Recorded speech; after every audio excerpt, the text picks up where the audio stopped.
आप देखो बचपन से हम सुनते आ रहे हैं कि focus on power rather then in pen. इसका मतलब क्या होता है कि जीवन में देखो हम धरती पे हैं तो सुख दुख परिस्थिति और परेशानी हमें लगी रहेगी, मिलते ही रहेंगी। परिस्थिति और परेशानी पे हमारा कोई भी कंट्रोल नहीं है।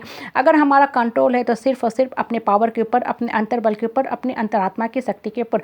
इसलिए कभी भी पेन पे फोकस मत करो। जितना ज़्यादा आप पेन पे फोकस करोगे आप लो सेल्फ डाउन फील करोगे, आपकी जो अंदर की शक्ति है डिप्लीट होती जाएगी, खत्म होती जाएगी, क्षय होती जाएगी और आप अपने आप को बिल्कुल असहाय, बेचारा, लाचार बना दोगे, रोगे, गिड़गिड़ाओगे, माफ़ी मांगोगे और ये क्रम जो है चलता रहेगा इस लाइफ टाइम से नेक्स्ट लाइफ टाइम के बीच में। अब देखो इसे मैं अपने जीवन की एक छोटी सी घटना से बता रही हूँ कि कोरोना वायरस आया, बहुत लोग अलग अलग तरह से बीमार हुए।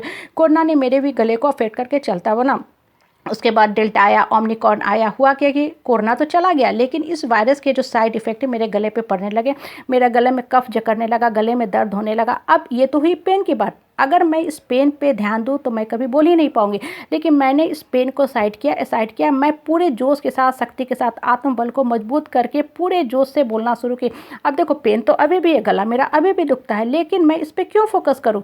मैंने सिर्फ और सिर्फ अंतर्मन की शक्ति पे फोकस करना शुरू किया और मेरे गले में जो दर्द रहता है ये साइड होने लगा, साइड होने लगा। गले का जो कफ है, जकड़ा पकड़ा जो दर्द था वो भी खुलने लगा और मैं पूरे जोश के साथ बोलना शुरू कर दी। अगर मैं सिर्फ और सिर्फ गले के पेन पे फोकस करती कि मेरा गला में दर्द है, मैं कैसे बोलूँ, तो ये जो दर्द था और भी जकड़ता पकड़ता जाता और मैं फ़ोन उठा के किसी को हेलो भी करती तो मेरे परिवार वाले हमको पहचानने से इनकार कर देते। उन्हें लगता कि कौन अजूबा आदमी बोल रहा है, किसका गला ऐसा बैठा हुआ है।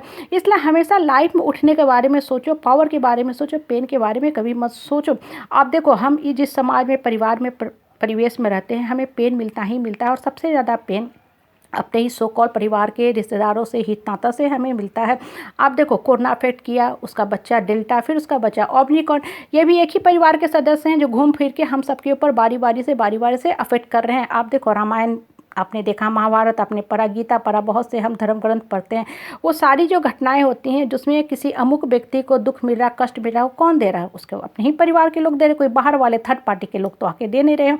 इसलिए हम भी जिस समाज में, परिवार में, परिवेश में रहते हैं, हमें भी बहुत ज़्यादा पेन मिलता है। बहुत बार होता है हम 5 साल 10 साल पहले कोई घटना घटित हुई, पेन दिया, ये घटना उस समय घटित हुई, लेकिन उस पेन को अभी भी आप दिमाग में लेके क्यों चल रहे हो। अगर उस पेन को आप वर्तमान में भी लेके चलोगे तो आपका जो प्रेजेंट है वो भी उतना ही पेन देता रहेगा। क्यों? क्योंकि अभी भी उस पेन से आप इतना ज़्यादा इमोशनली हर्ट हुए हो, वो पेन आपके दिमाग में इतना दौड़ रहा है, भाग रहा है कि घटना तो काफ़ी साल पहले हो चुकी है, बीत भी चुकी है, लेकिन वो सारी घटनाएँ जो होती हैं फ्लैशबैक की तरह आपके माइंड में दौड़ रही हैं, भाग रही हैं। इसलिए माइंड पर हमेशा मलहम पट्टी लगाना सीखो। देखो बच्चों को कहीं हाथ पैर में घाव होते हैं, जख्म होता है तो क्या होता है, हम तुरंत उसमें मलहम पट्टी करते हैं, डेटॉल लगाते हैं, दवा लगाते हैं ताकि वो जल्दी से जल्दी हील हो सके। अगर आप उसको एज इट इज छोड़ दोगे तो क्या होगा, कीटाणु विषाणु उसमें अफेक्ट करने लगेंगे, धीरे धीरे वो जख्म जो है और भी गहरा होता जाएगा और बच्चे के लिए बहुत ही डेंजरस होता नहीं लगेगा। आप देखो बच्चों को फोड़ा फुंसी होती है ना, तो वो नॉर्मली क्या करते हैं, नाखून से नोच देते हैं और धीरे धीरे धीरे वो क्या होता है, वो जख्म गहरा होने लगता है और बॉडी के, चेहरे के उस पार्ट में गहरा दाग छोड़ देता है। इंसान के साथ भी बिल्कुल यही चीज़ है। आपको कोई भी दुख, दर्द, कष्ट, कलेश, संताप आपके दिमाग में चल रहे हैं तो उसको साइड करो, उसको भरना सीखो, नहीं तो वो दिमाग के ऊपर गहरा मार्क छोड़ देगा। फिर उसके लिए कोई लेजर थेरेपी भी नहीं है। चेहरे के दाग धब्बे के लिए बहुत से हमारे कॉस्मेटिक है, लेजर थेरेपी है, लेकिन माइंड के जो दाग धब्बे, गहरे जख्म हो जाते हैं उसके लिए कोई भी इलाज नहीं होता है। आप देखो घरों में जो कूड़े के बाल्टी होते हैं, कचरे के बाल्टी होते हैं, हम कहाँ रखते हैं, कहीं भी साइड में कॉर्नर में रखते हैं। किसी को देखे हो सेंटर टेबल पे, डाइनिंग टेबल पे कूड़े के बाल्टी रख देता है, कभी नहीं रखता है। सेंटर टेबल पे हम फ्लावर रखते हैं, गुलदस्ता रखते हैं, भगवान की फ़ोटो रखते हैं, लाफिंग बुद्धा रखते हैं। माइंड में भी हमेशा आप जो फोरग्राउंड है ना, जो माइंड का सेंटर है, वहाँ पर हमेशा अच्छी अच्छी बातें रखो और ऊपर वाले से कम्युनिकेट करो।